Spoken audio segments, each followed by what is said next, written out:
Sundardas Anamane. Did I get it? Yeah, Close enough? close enough. Thanks for inviting us to your office. Thank you for the opportunity, Ty. Yeah, absolutely. So we've been having some fun here, joking around.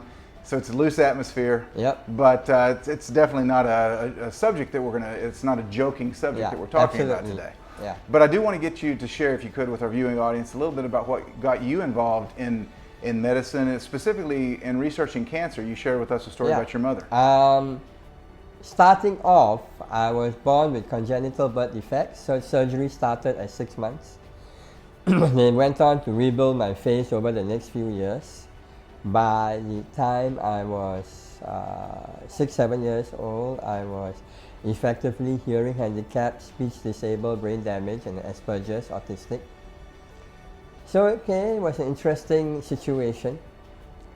I started figuring my way out. Then at about 14, my mom died of cancer, and I decided I would find a cure for cancer. Sounds a bit arrogant put that way, but I kept real quiet about it. But I figured that if you're going to find the cure for something like that, you can't do it the normal way. Because if you did it, they would have found it already. So I went on to do degrees in physics first, and I was figuring out that if we could do assessments of the energy system of the human body, you could see things before it became biochemical.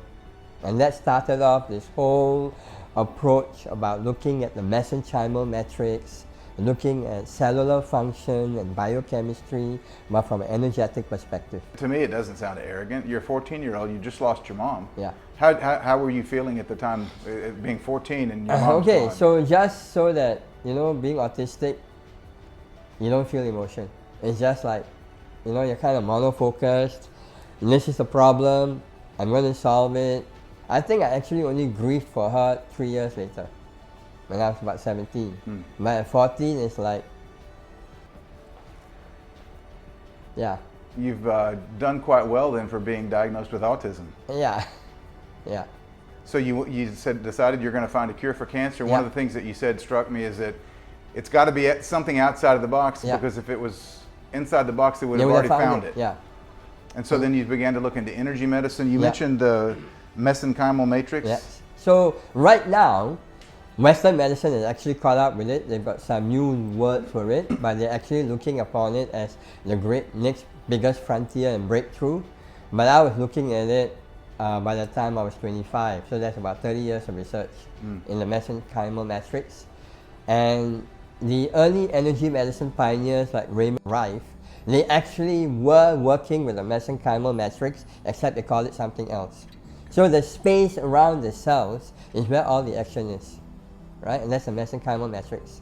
So even when you're looking at, say, Chinese medicine and acupuncture, they talk about the meridians running all over the body, but the meridians are actually running within the mesenchymal matrix.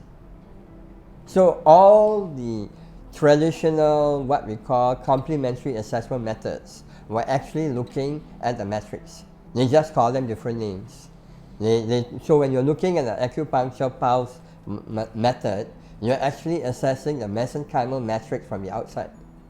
When you do all the voltage assessments, you're assessing the mesenchymal matrix. That's interesting. So because when we were in Taiwan, Yeah. almost every one of the doctors mentioned the meridians Yeah. and the energy. Yeah. But what you're saying is it goes deeper than that. They're Yeah. actually looking into the mesenchymal Primal matrix. matrix. So when you look at people who do energy healing, the therapeutic properties of water, faith healing, they're all working on the mesenchymal matrix. And I spoke about that in my book, Art and Science of Vibrational Medicine, that actually looks at the biochemistry, physiology, and physics of energy healing with current established research and technology. Wow, that's fascinating. So your research into the mesenchymal matrix takes a lot of the esoteric energy healing And breaks it out down. of the esoteric, Yeah. and show, Yeah. you show the physics Yeah, and the biochemistry behind it. underlying. And it can be explained with the current stuff that we have, most of it. There's still about 30% that is not currently explainable with our current models. If you go into quantum entanglement and all of that, you can probably explain it, but you cannot really devise a normal standard setup. But all the other stuff, you could use sophisticated technology and measure it. So what you're saying is that 70% or so of energy medicine is, you've taken it out. It's not woo-woo medicine anymore. It's scientific. It's scientific. In Singapore, you can't say cure about any diseases, can you? If you're using a treatment that's outside of the box. Correct. Right? Talk a little bit about that. In Singapore, you're as a naturopath in Singapore. As a naturopath in Australia, I am legally not allowed to say I can cure anything. In Singapore, as an acupuncturist, we legally cannot say we can cure anything. We can support, enhance, improve. So I know that you don't treat cancer here. No. You don't treat disease at all. No. You use markers, you do functional medicine, so that people can be happier and healthier. Yes. Right? So, but let's say that, what are some of the machines that you use here so we use to make sure? The heart rate variability to measure your heart parasympathetic and sympathetic. We use your bioimpedance, fat mass, muscle mass, how fast you're aging, and all of that. We have the bioresonance devices that measure you for markers of bacteria, virus, fungus, chemicals, toxicity, whether you're exposed to different chemicals, whether you have a predisposition to certain type of illnesses, and what you can then do to preempt it. We take a drop of your blood, and it's another way of measuring your internal terrain. So we do dark field microscopy. And then we do the Curlian assessment. We take your fingertips, gives us an energetic overview of who you are and how you are. It looks at your different energy markers, chakras, energy centers. And we do TCM type assessments, measure your meridians and all of that. And that will give us an assessment of your mesenchymal matrix.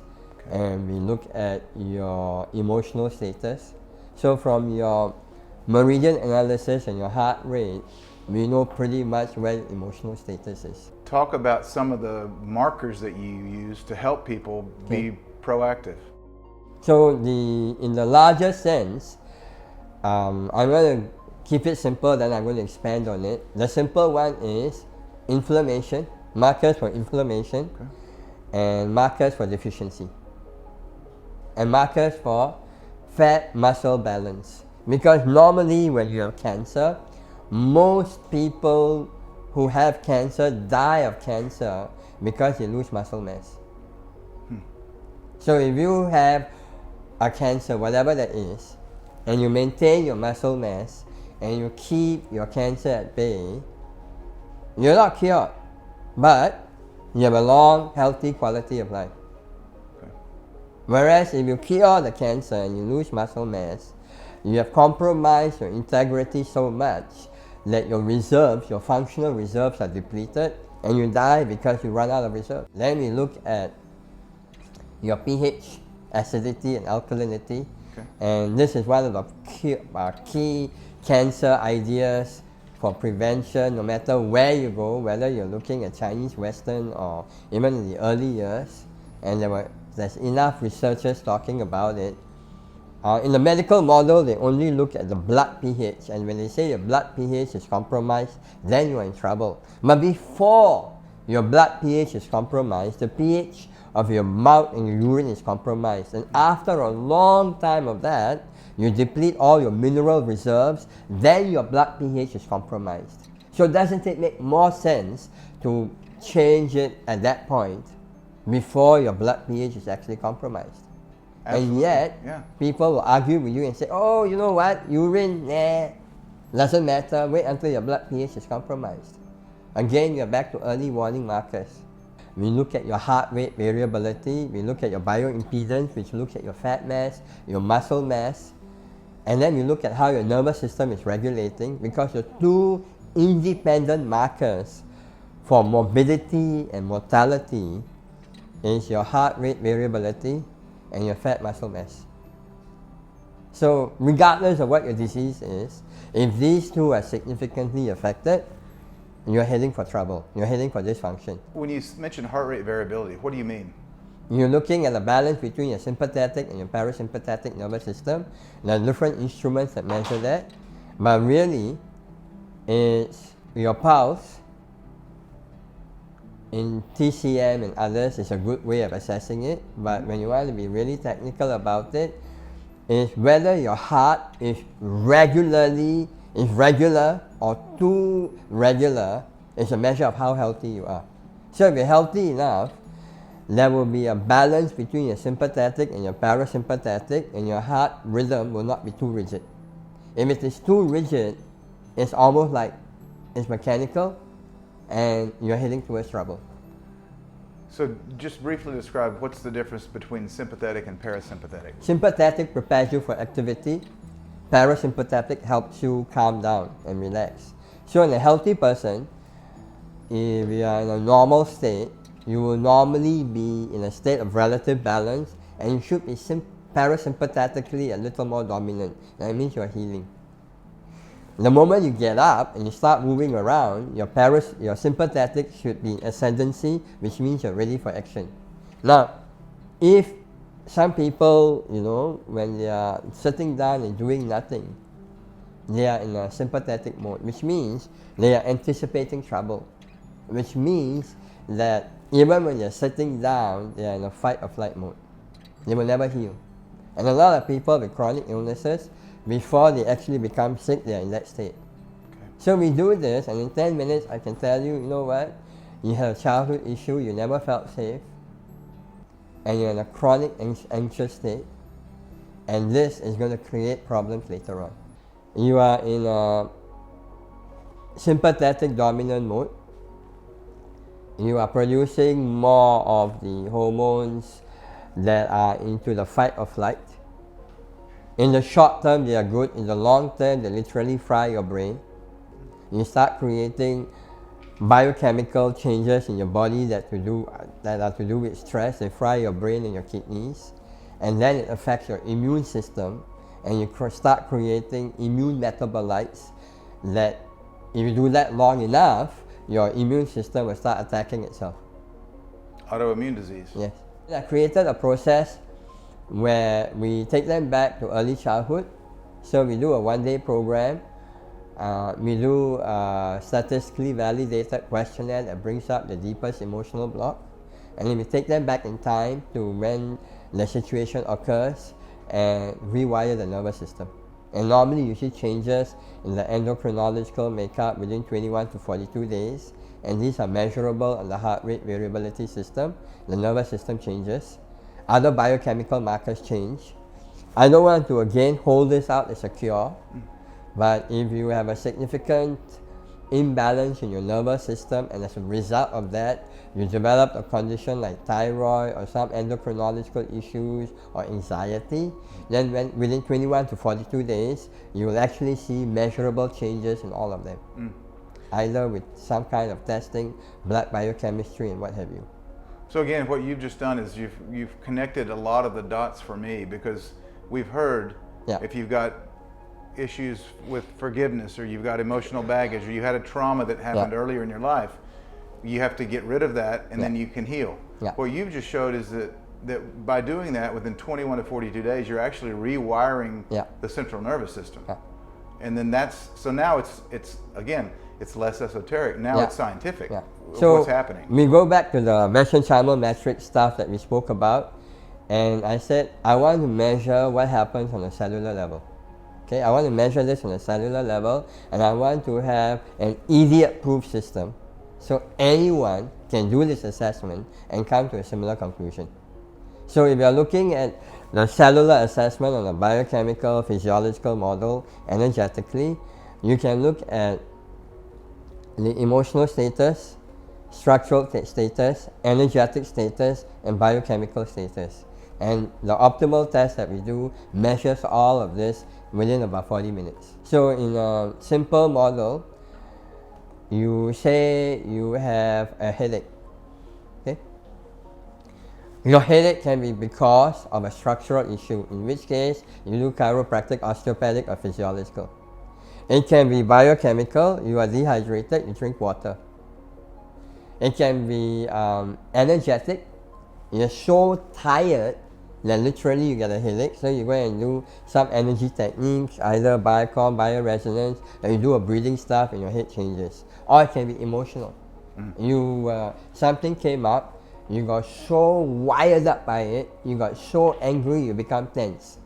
But when you're tense like that and it's emotional, all the massage in the world will not get it, because the moment you've done the massage, you wire up again. So then we identify the emotional marker, and we get you to a point where you resolve it, the tension eases, the headache stops. What a great example. That's a very easy to understand analogy about the multitude of causes for a simple headache and how we must address the cause in order to resolve the headache. Makes a lot of sense, doesn't it? Now, Dr. Sundardas is about to describe the dental link to cancer, specifically as it relates to the body's meridians.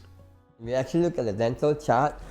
There are specific teeth related to specific meridians.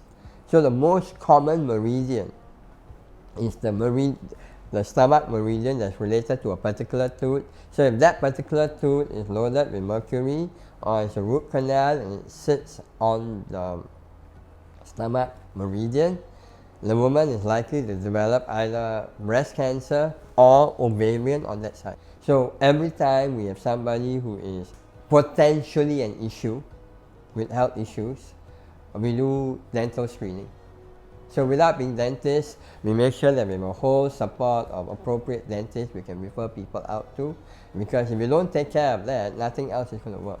Not all the diet, not all the nutrition, and the emotional stuff. So heavy metals, your organic poisons are the heaviest load. Then comes the emotions. The others you can change easily, but these two, if you don't change them, you're not going to get significant changes. Talk about electromagnetic pollution, EMFs, Yeah. and the potential correlation with cancer. The EMFs are now emerging as the third major issue in the same category as heavy metals, organic poisons, and emotions. Why do we have so many children now in the local cancer clinics in Singapore with brain cancer? Wi-Fi. Wi-Fi brain cancer. Yeah. Because that was one of my questions. Why are so many kids getting cancers? Yeah, and then go and look at it. Now, the handphone companies are actually marketing handphone for kids. They've designed special models and modules that only kids can use. So what do you expect? And the density of the brain of the child's skull is thinner than the adults. So they require lower loads of Wi-Fi radiation before something happens. Before you have a critical inflammatory level that will then create cellular changes that will then lead to brain cancer. So if you want to make sure your kid has a good chance of brain cancer, your small child, give him a handphone give and him give him an an iPhone. Handphone, or give him a iPad. Wow. And let him spend 8 hours a day with it. So about 200 years ago in naturopathic medicine, they used to say that the process of dying began in the gut. So at that point, when I first started my training, it was a philosophical point. Now we know that there is your gut brain, and that your major immune system, about 70 to 80% of your immune system is located in your gut, and that the food you eat, the drink you take, actually interact with your gut. So there are three surfaces that we expose to the world outside. That's your skin, that's your lungs, and that's your intestines. Because whatever you eat from outside goes in. Yeah. So that will then affect your immune system. It will affect your hormonal system. It will affect your biochemistry. Now, most people don't know that you have 100 times as much microbes in your gut as the total number of cells in your body. 100 times? Yes. So they are the most important determinant of your health, of your mood, of your happiness. So if your microbes are in a manageable state, you're fine. If they are having a party, you are not. So how do we stop them from having a party? And that's where we go into understanding your particular biochemistry, your physiology. So we have different types of diet. So when we are working with people at different stages, we have correction diet. So you have an yeast overgrowth, we have an anti-candida diet. Then once you've corrected that, We have another diet to help your gut heal. Then we do a maintenance diet, which could be a blood type diet. So we've got over 12 to 15 different diets available, and depending on where you are on the whole scale, we take you through the different ones. Interesting. Yeah, and that would then mean at that point, you're eating right for who you are. Okay? So there's not one diet that works for everyone. Yeah, that isn't. And this is the whole challenge that I find when I have conversations with people about diets, about nutrition. So some of them will swear about being vegetarian or what have you. And you know what? If being vegetarian is good for you, great. If it's not, eat for your body, not for your belief systems. And I put approximately 10,000 people on different diet programs. 10,000 different diet programs. Yeah. And what about the metals? The metals, you can either do intravenous chelation, which is not legal for us here. It's not legal. Not for us. Okay. You can only do intravenous chelation if it shows up in the blood, not if it shows up the other way. So we do oral chelation. You can do zeolite. You can do L-glutathione. Okay. I'm not so happy with standard chlorella and all of that because it's too slow. Too slow? Too slow. Okay.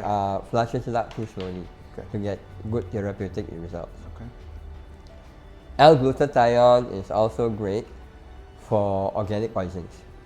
Dr. Sundardas, do you have any unique herbs or vegetables or roots here in Singapore? Yeah, one of them is called snake grass. Snake grass. Yeah. Okay. And it's available for people who can get them. They make a tea out of it. And that's unique and indigenous to Singapore and Malaysia. And does it have anti-cancer properties? They say it has anti-cancer properties. It's however empirical. There hasn't been any formal studies done on it, but people swear by it. I had some snake fruit this morning. Okay. It looks like snake. It looks like snake yeah, egg. but snake that's not grass it. and snake fruit Yeah, are not related. totally different. They're Yeah. different. I kind of figured that. But yeah. The other one that is well documented is soursop. Soursop. Now, I had some soursop juice this morning at our that restaurant. one is anti-cancer. Okay. And at one point when it became, there were some newspaper reports about it. You couldn't buy it anywhere for a few weeks. Off the Everybody- shelves. Okay. So they ran an article here in Singapore Yeah, about the about anti-cancer soursop. effects of Snake soursop. grass, they talked about it as, and there are people who actually have farms where they grow it and all of that. Currently, it's not documented yet.